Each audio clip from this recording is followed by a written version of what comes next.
Είναι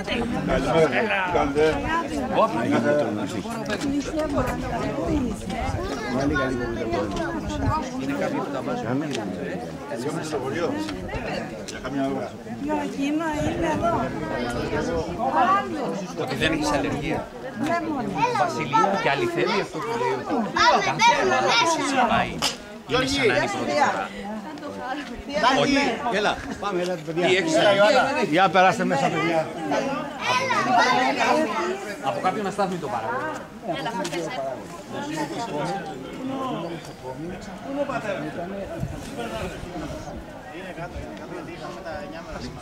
Αλήθεια, ναι, ναι, δεν το ξέρω. Καλό είναι να παίρνεις τα μέτρα. Τα μέτρα προστασία.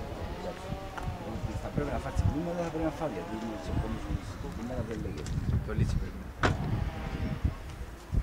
Υπάρχουν κάποια τσιμπήματα τα οποία είναι επικίνδυνα. Ξέρω.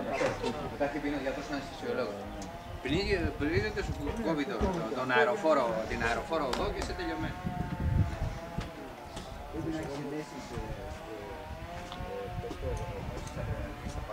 Δεν γίνεται το πανηγύρι. Αλλά δεν μπορεί να κάνει το πανηγύρι.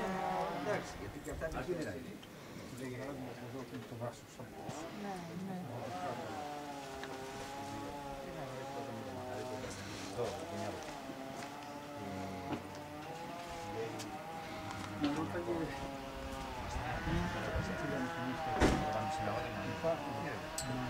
Δεν ξέρω.